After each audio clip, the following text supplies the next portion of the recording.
저는 여러분들과 함께 소중한 구원의 가치와 오래 참음의 은혜라는 제목으로 하나님의 말씀을 선포하고자 합니다.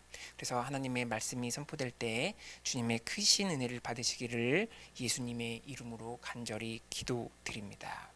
첫째로 하나님께서 본문을 통하여 우리에게 주시는 메시지는 우리는 하나님께서 우리에게 주신 구원의 소중함을 깨달아야 된다는 메시지를 우리에게 주시고 계십니다. 우리는 이 세상에 태어나면서 우리의 의지와 상관없이 사람으로 태어났습니다. 사랑하는 여러분, 혹시 내가 왜 하필 이 세상에서 유한한 인생을 살아가야만 하는 사람으로 태어났을까라고 생각하신 적이 있으십니까? 혹은 내가 만일 사람이 아니라 천상에서 천사와 같은 영적인 존재로 태어났으면 내가 육신의 죽음도 없고 훨씬 더 좋았을 텐데 라고 생각하시는 분이 있을지도 모릅니다. 그러나 우리는 이 세상에서 하나님의 영으로 창조된 사람으로 태어난 것을 감사해야 됩니다. 만약 우리가 이 세상에서 동물이나 식물로 태어났다면 약육 강식의 생태계 속에서 위태로운 생활을 하며 마음 편하게 살지 못하였을 것입니다. 그리고 전에 언급한 대로 만약 우리가 우리의 능력보다 뛰어난 영적인 하늘의 천사로 태어났다면 물론 좋은 점도 있지만 안 좋은 점도 있습니다. 무엇이냐면 다음 구절 한번 다 같이 보겠습니다. 다 같이 읽겠습니다. 시작. 한번 빛을 받고 하늘의 은사를 맛보고 성령에 참여한 바 되고 하나님의 선한 말씀과 내세의 능력을 맛보고도 타락한 자들은 다시 새롭게 하여 회개하게 할 수 없나니 이는 그들이 하나님의 아들을 다시 십자가에 못 박아 들어가 놓고 욕되게 함이라. 이렇게 말하고 있습니다. 여기서 하나님의 선한 말씀과 내세의 능력을 맛보고도 타락한 자가 정확히 누구를 가리키냐에 대해서 많은 신학적인 해석들이 있습니다. 혹시 이 구절이 여러분에게 해당되실까봐 두려우신 분이 있으십니까? 그런데 히브리서의 그 여러 가지 문맥을 고려할 때 내세의 능력을 맛보고도 타락한 자가 누구를 가리키냐면 바로 타락한 하늘의 천사들로 해석하는 것이 적절합니다. 왜냐하면 나중에 본문을 살펴보겠지만 히브리서의 저자인 바울은 하늘의 존재와 사람을 비교하면서 우리가 하나님 자녀됨의 뛰어남을 서술하고 있기 때문입니다. 그리고 그 당시에 유대인의 전통에는 하늘의 일부 천사들이 하나님을 반역하고 타락하여 마귀 사탄이 되었다고 생각하는 전통이 있었습니다. 그리하여 내세의 능력을 맛보고도 타락한 천사들, 즉 마귀 사탄은 본문에 기록된 대로 다시 새롭게 하여 회개할 수가 없습니다. 하늘의 천사들은 한번 타락하면 끝입니다. 하나님께로 돌아갈 기회가 없는 것입니다. 왜냐하면 본문에 기록된 대로 이는 하나님의 아들을 다시 십자가에 못 박아 드러내놓고 욕되게 하기 때문입니다. 이 의미가 무엇이냐면 하나님께서 인류에게, 즉 영적인 원리를 모르고 사탄의 유혹을 받아 타락한 인류에게는 긍휼을 베풀어 자신의 아들 예수 그리스도를 내어줄 수 있어도 하늘의 천사로서 영적인 원리를 모두 다 알고 경험했음에도 불구하고 자신 스스로 타락한 마귀 사탄에게는 하나님의 아들 예수 그리스도를 내어줄 수 없다는 의미입니다. 이처럼 타락한 하늘의 천사에게는 다시 돌이킬 기회를 주지 않기 때문에 우리가 천사로 태어난 것은 반드시 좋은 것만은 아닙니다. 그리고 내가 천사로 태어나서 타락할지 안 타락할지는 내 자신도 모르기 때문입니다. 또 다음 구절에 보면 사도 바울은 영적인 존재인 천사와 사탄의 특성에 대해서 비유를 들며 말하고 있습니다. 다음 구절 한번 다 같이 읽어보시겠습니다. 시작. 땅이 그 위에 자들이 쓰기에 합당한 채소를 내면 하나님께 복을 받고 만일 가시와 엉겅퀴를 내면 버림을 당하고 저주함에 가까워 그 마지막은 불사름이 되리라. 그래서 이 구절은 하나님께서 하늘의 존재들을 다루는 방식에 대해서 서술하고 있습니다. 여기서 땅은 하늘의 영적인 천사를 상징합니다. 그리고 자주 내리는 비를 흡수하여 주인이 쓰시기에 합당한 채소를 낸다는 것은 천사들이 하나님의 말씀에 순종을 하며 하나님을 잘 섬기는 것을 나타내고 있습니다. 이와 반대로 가시와 엉겅퀴를 내는 것은 천사들이 하나님의 말씀에 불순종하여 타락하는 것을 상징하고 있습니다. 그런데 천사들이 타락한 결과는 무엇입니까? 본문에 보면 버림을 당하고 저주함에 가까워 그 마지막은 불사름이 된다고 말하고 있습니다. 그런데 요한계시록에 보면 사탄의 그 마지막 최후 운명에 대해서 서술되어 있는데 어떻게 기록되어 있냐면 사람을 미혹하는 마귀가 최후의 불과 유황못에 던져진다라고 말하고 있습니다. 그러므로 하늘의 영적인 존재인 천사가 마냥 좋은 것만은 아닙니다. 천사들은 하나님의 말씀에 절대 순종을 해야 되며 하나님의 말씀을 집행하는 심부름꾼에 불과합니다. 그래서 히브리서에 보면 천사에 대해서 이렇게 말하고 있습니다. 히브리서 1장 14절에 보면 모든 천사들은 섬기는 영으로서 구원받을 상속자들을 위하여 섬기라고 보내심이 아니냐 이렇게 말하고 있습니다. 그러므로 천사의 본질은 하나님의 자녀가 아니라 하나님과 그 자녀들을 섬기는 영입니다. 그리고 위에서 살펴본 바와 같이 하나님이 천사들을 다루실 때는 정확하게 이분법으로 다루십니다.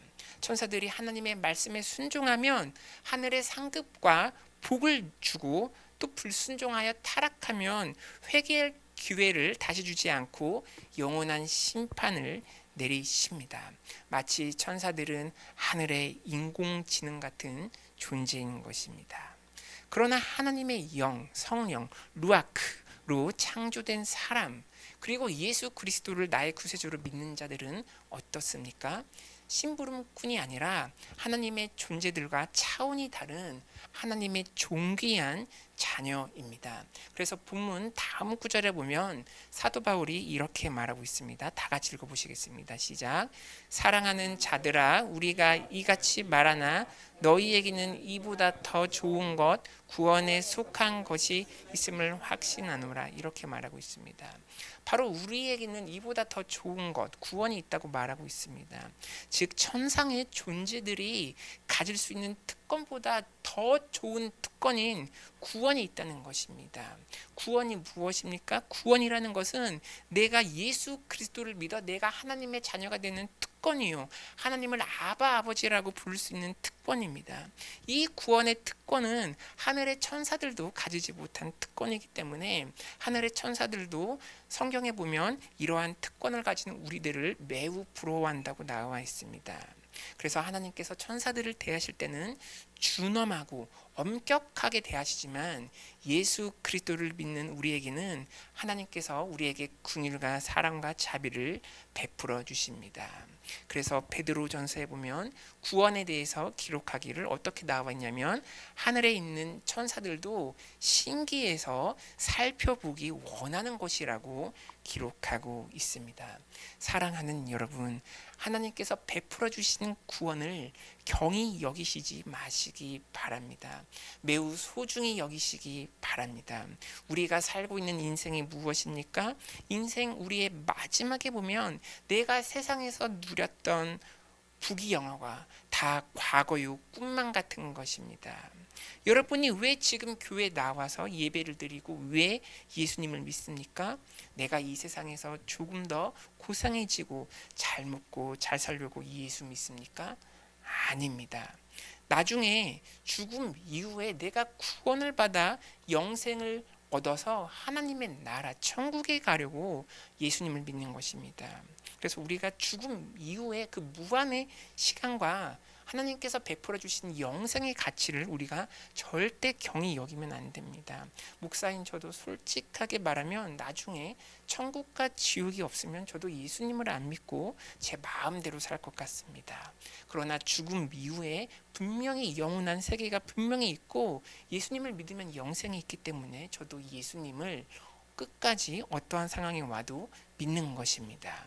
그래서 구원은 하나님께서 우리에게 베풀어 주신 아주 소중한 선물입니다. 하늘의 천사들은 한번 타락하면 기회가 없지만 하나님께서는 우리에게 긍휼과 사랑을 베풀어 주시고 구원의 기회를 주셨습니다.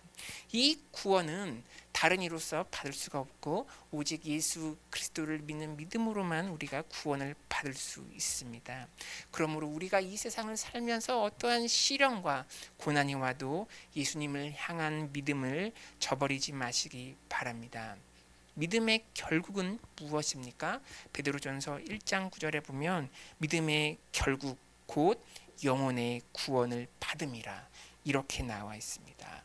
바로 믿음의 결국은 영혼의 구원을 받음입니다. 이 세상은 아주 잠시 잠깐입니다. 내가 겪고 있는 병과 아픔, 슬픔, 나의 고난들은 나중에 무한이라는 시간에 비하면 아주 잠시 잠깐입니다. 그러므로 천상의 존재들도 받지 못하는 그 구원의 선물을 소중히 여기시고 예수님을 끝까지 믿어 영생을 선물로 받으시기 기도드립니다. 둘째로 하나님께서 본문을 통하여 우리에게 주시는 메시지는 우리는 이웃에게 하나님의 사랑을 베풀며 하나님의 약속을 끝까지 믿어야 된다는 메시지를 우리에게 주고 계십니다. 하나님께서 우리에게 왜 구원을 베풀어 주셨습니까? 우리를 사랑하시기 때문에 구원을 베풀어 주셨습니다. 요한복음 3장 16절에 보면 하나님이 세상을 이처럼 사랑하사 독생자를 주셨으니 이는 그를 믿는 자마다 멸망하지 않고 영생을 얻게 하려 하심이라 이렇게 말하고 있습니다. 하나님께서 우리를 사랑하시기 때문에 그의 아들 예수 그리스도로 하여금 우리의 죄를 대신하여 십자가에서 지게 하셨습니다. 얼마나 감격적입니까? 내가 정말 예수님을 신실하게 믿으면 내가 하나님의 사랑을, 그 무한한 사랑을 내가 느낄 수 있고 그 하나님의 사랑이 나의 마음과 행동을 바꾸게 합니다. 그리고 우리가 하나님께 받은 사랑을 자발적으로 내가 다른 사람에게 베풀게 됩니다. 그런데 하나님께서는 내가 이웃에게 베푼 사랑을 하나님 마음속에 영원히 기억하신다고 나와 있습니다. 본문 다음 구절 한번 다 같이 읽어보시겠습니다. 시작. 하나님은 불의하지 아니하사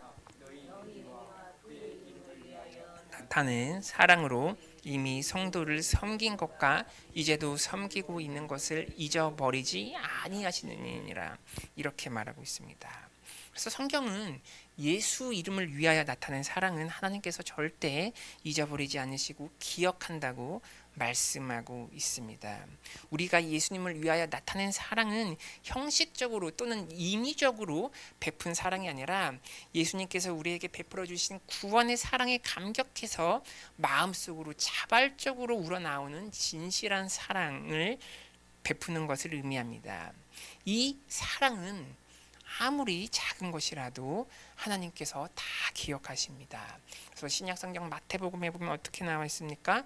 예수님께서 비유를 드시면 나중에 하나님의 심판대에 서 있을 사람들의 모습을 미리 말씀하십니다. 그 내용은 다음과 같습니다. 예수님을 믿는 자들이 있었는데 주님께서는 그들이 하나님 나라에서 받을 상급이 매우 많다고 다음과 같이 말하며 칭찬하십니다. 마태복음 25장 35절에서 36절에 이렇게 나와 있습니다. 내가 줄일 때에 너희가 먹을 것을 주었고 목마를 때에 마시게 하였고 나그네 되었을 때 영접하였고 헐벗을 때에 옷을 입혔고 병들었을 때에 돌보았고 옥에 갇혔을 때에 와서 보았느니라 이렇게 주님께서 말씀하십니다. 그런데 이 사람들은 자신의 인생을 돌이켜보니 자신이 주님께 정말로 물을 주거나 주님을 돌보았던 적이 전혀 없었습니다. 그래서 이 사람들이 주님께 의아해하며 우리가 언제 내가 주님을 영접하고 내가 언제 주님께 옷을 입혔고 내가 주님을 언제 돌보았냐고 하면서 묻습니다. 그러자 주님께서 다음과 같이 말씀하십니다. 마태복음 25장 40절에 보면 임금이 대답하여 이르시되 내가 진실로 너희에게 이르노니 너희가 여기 내 형제 중에 지극히 작은 자 하나에게 한 것이 곧 내게 한 것이니라 하시고 이렇게 말씀하십니다. 그래서 주님께서는 여기 있는 내 형제 중에 작은 자에게 한 것이 곧 내게 한 것이라고 말씀하십니다. 즉 주님께서는 예수 이름을 위하여서 베푼 사랑이 아무리 사소하더라도 우리가 예수 이름을 위하여 베푼 사랑을 다 하나도 빠짐없이 마음속에 다 기억하십니다. 그리고 하나님을 신실히 믿고 주의 사랑을 베푼 자에게 하늘나라의 상급을 나중에 죽음 이후에 베풀어 주십니다.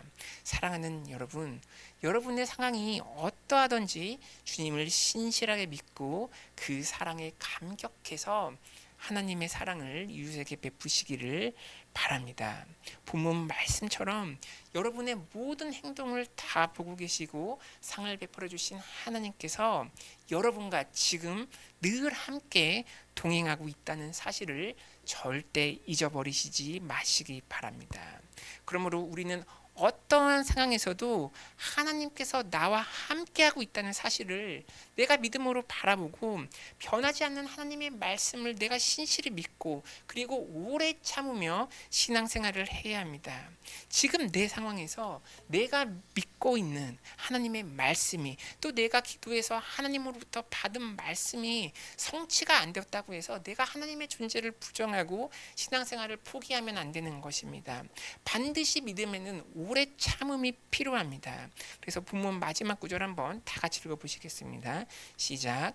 게으르지 아니하고 믿음과 오래 참음으로 말미암아 약속들을 기업으로 받는 자들을 본받는 자 되게 하려는 것이니라. 아멘. 이렇게 말하고 있습니다. 이처럼 우리가 하나님의 약속을 받으려면 그 믿음과 오래 참음이 필요합니다. 그래서 믿음과 오래 참음은 동전의 양면과도 같습니다. 만약 우리가 하나님의 말씀을 믿는 즉시 약속의 성취가 만약에 1시간도 안 되어서 나타난다면 이 세상에서 모든 사람들이 하나님을 다 믿을 것입니다. 그러나 하나님께서는 알곡과 가라지를 거르시기 위하여 그리고 우리를 성숙하게 하기 위해서 우리에게 참되고 진실한 믿음을 요구하십니다. 그러므로 하나님을 믿는 믿음에는 오래 참음의 시간과 연단이 필요합니다. 이스라엘의 위대한 왕 다윗 왕도 하나님으로부터 그 왕의 기름 부음을 받자마자 바로 왕이 되지 못하였습니다. 오히려 역설적으로 그 이후에 큰 시련과 고난이 있었습니다. 그러나 다윗이 이러한 훈련 기간을 통하여 하나님의 약속을 믿고 신실히 참고 오래 참으니까 하나님께서 정하신 시간이 되니까 마침내 다윗은 왕이 되었습니다. 구약 성경에 나오는 아브라함도 마찬가지입니다. 아브라함은 하나님으로부터 내가 너로 하여금 큰 민족을 이루고 너에게 복을 주어 내 이름을 창대하게 하리라는 약속의 말씀을 몇 살 때 받았냐면 75세에 받았습니다. 그런데 자신으로부터 큰 민족을 이루려면 자신의 자식이 있어야 하지 않겠습니까? 그런데 아브라함에게는 하나님의 약속의 말씀을 받은 이후에도 자식이 없었습니다. 그러나 아브라함은 자신에게 자식을 주실 하나님의 말씀을 신실하게 믿고 바라보고 오래 참았습니다. 물론 아브라함은 그 중간에 하나님의 약속을 신실하게 바라보지 못하고 실수를 저지른 적도 있었지만 다시 믿음을 바로잡고 오래 참으며 약속을 이루실 하나님을 신실하게 믿었습니다. 그래서 25년의 시간이 흘러 하나님의 기적으로 100세에 자신의 친아들 이삭을 낳게 됩니다. 이처럼 하나님의 약속은 우리가 하나님의 말씀을 믿는다고 즉시 성취되는 것이 아니라 오래 참음의 시간이 필요합니다.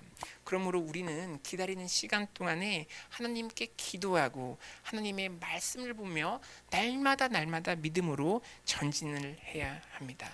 사랑하는 여러분, 하나님께 받은 약속의 말씀이 성취되지 않았다고 낭망하고 계십니까?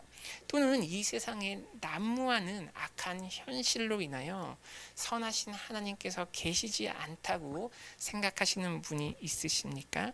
아닙니다. 아직 하나님의 시간이 이르지 않는 것일 뿐입니다.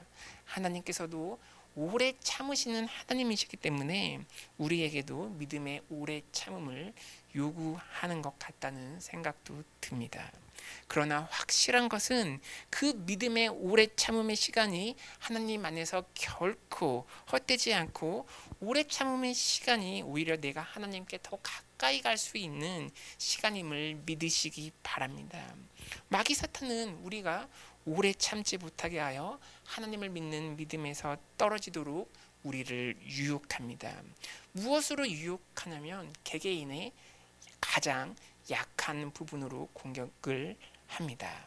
건강을 소중하게 여기는 사람에게는 건강으로 공격을 합니다. 또 물질을 소중하게 여기는 사람에게는 물질로, 또 쾌락에 약한 사람에게는 세상의 쾌락으로 유혹을 합니다.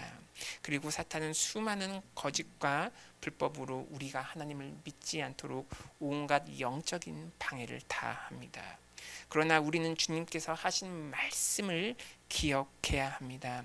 마태복음에서 주님께서는 다음과 같이 말씀하십니다. 한번 다 같이 읽어보시겠습니다. 시작. 그러나 끝까지 견디는 자는 구원을 얻으리라. 아멘.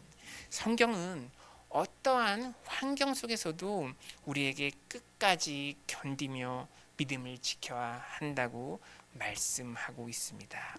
그러므로 하나님의 끝까지 붙들어 주시는 은혜를 체험하시어 오래 참으시고 종국적으로 믿음의 결실을 맺으시는 여러분이 되시기를 예수님의 이름으로 간절히 기도드립니다.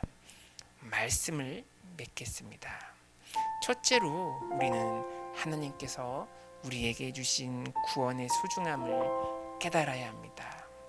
죄를 지은 우리가 회개하고 돌이킬 수 있는 구원의 기회는 하나님께서 오직 하나님 자녀인 사람에게만 주시는 특별한 은총입니다. 이 구원의 은혜는 타락한 하늘의 천사에게는 주어지지 않았습니다. 왜냐하면 하늘의 영적인 존재는 하나님의 심부름꾼이지만 우리는 하나님의 자녀이기 때문입니다. 사랑하는 여러분, 하나님께서 베풀어 주신 구원을 경히 여기시지 마시기 바랍니다. 예수님을 통하여 베풀어 주신 구원은 그 무엇과도 바꿀 수 없는 하나님의 사랑의 완성입니다. 하나님께서 베풀어 주신 딱 한 번뿐인 그 구원의 기회를 놓치지 마시고 죽음 위에 영생을 선물로 받으시는 여러분이 되시기를 기도드립니다. 둘째로 우리는 하나님의 사랑을 베풀며 하나님의 약속을 끝까지 믿어야 합니다. 우리가 하나님의 구원을 은혜를 체험하려면 그 하나님의 사랑에 감격하여 자발적으로 하나님의 사랑을 이웃에게 베풀게 됩니다. 그런데 마음의 중심을 보시는 하나님께서 예수 이름을 위하여 자발적으로 베푸는 사랑은 아무리 작은 것이라도 영원히 기억하시고 상을 주신다고 말씀하십니다. 그리스도의 사랑을 베푸시는 여러분이 되시기를 기도드립니다. 그리고 아무리 사소한 것이라도 하나님께서 영원히 기억하신다는 것은 하나님께서 나의 모든 것을 보고 계시고 나와 동행하고 계시는 것을 의미합니다. 나의 믿음이 약해질 때 하나님께서 나와 동행하고 계신다는 사실을 기억하고 끝까지 오래 참으시기 바랍니다. 반드시 믿음에는 오래 참음이 필요합니다. 다윗도 하나님의 약속을 받고 나서 바로 왕이 되지 않았고 훈련과 연단을 통하여 하나님의 정하신 시간이 되니까 왕이 되었습니다.